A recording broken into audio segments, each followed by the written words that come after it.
volta com mais um Estudando na Quarentena. Peço de antemão que me sigam nas redes sociais e lembrando que o objetivo desse programa é dar um suporte para a galera que está estudando, mas tem que ficar em casa por conta da responsabilidade social. Bem-estar coletivo.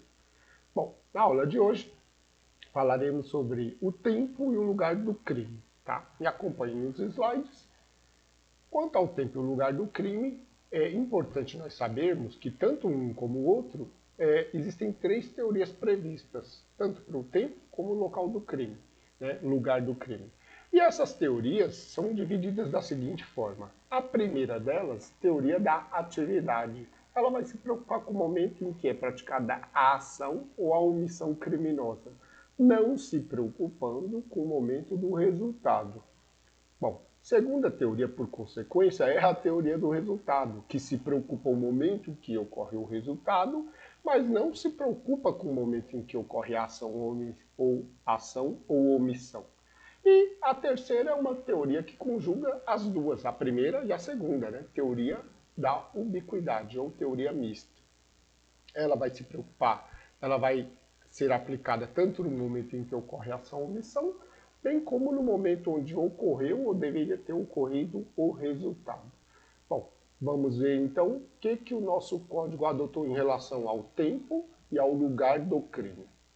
Quanto ao tempo do crime, o artigo 4º diz que considera-se praticado o crime no momento da ação ou omissão, ainda que outro seja o momento do resultado. Então, claramente, aqui, o código, no artigo 4º, deixa claro que, quando o assunto for tempo do crime, ele se preocupa só com o momento em que ocorreu a ação ou omissão, deixando de lado o momento do resultado. Qual a consequência disso? O que muda isso? Qual a relevância para o mundo jurídico? Bom, se a teoria adotada foi a teoria da atividade, a consequência seria isso aqui.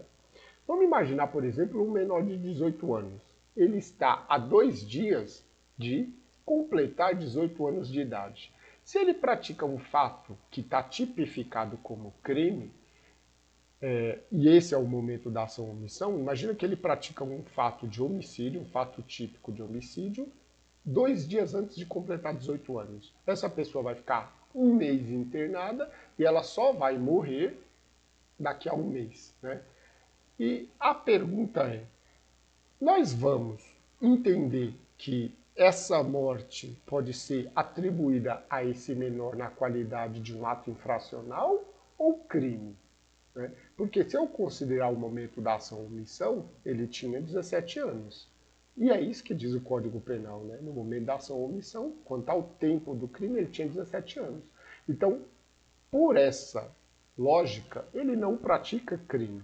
Ele praticaria um ato infracional previsto no Estatuto da Criança e do Adolescente, né? Ele pratica fato típico de homicídio, mas não pratica crime. Ele pratica um ato infracional de homicídio, né? A segunda consequência é que ele não poderia ser preso, mas somente apreendido, que é o que está estabelecido no ECA. E ele não sofre pena, sofre medida socioeducativa. Por aqui a gente vê a relevância, então, do tempo do crime. Banca Vunesp geralmente cobra esse tema de que forma? Ou ela pergunta, tal como diz na lei, né? Por exemplo, ela vai pegar o texto da lei do artigo 4º e vai modificar alguma palavra, e o candidato tem que ter intimidade e conhecimento para saber o que está certo ou errado, ou ela pode montar um casinho, né?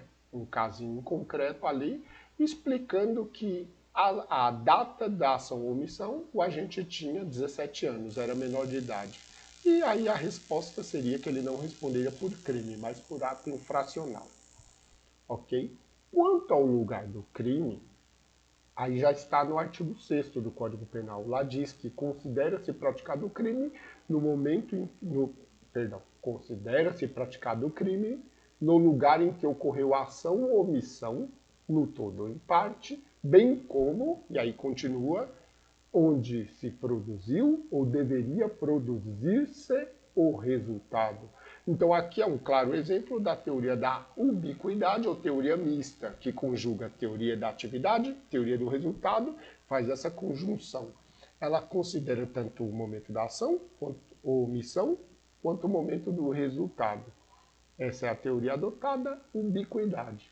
As pessoas costumam me perguntar, Daniel, o que significa ubiquidade? O que é ubiquidade? Ubiquidade é a característica de estar em todo lugar ao mesmo tempo. Onipresença, né? Em todo lugar ao mesmo tempo. Até coloquei aqui no slide para você não esquecer. Mas qual é a consequência, afinal de contas? Quanto ao lugar do crime, o Código Penal adotou a teoria da ubiquidade, mas para que isso importa? Importa justamente que será competente para fazer a apuração do crime ou julgamento tanto a autoridade do lugar onde ocorreu a ação ou omissão, né, a conduta, quanto onde ocorreu o resultado. Ok? Então, essa é a importância da gente saber tanto o tempo como o lugar do crime. Para finalizar, eu trouxe para vocês uma dica mnemônica com a palavra luta. A palavra luta que ela até transparece esse momento difícil que a gente está vivendo, né? Ter que estudar em confinamento. E a luta conjuga as duas teorias. Porque luta quanto ao lugar, você lembra que a teoria lugar é ubiquidade, teoria da ubiquidade. E tempo, teoria da atividade. Lugar, ubiquidade, tempo, atividade.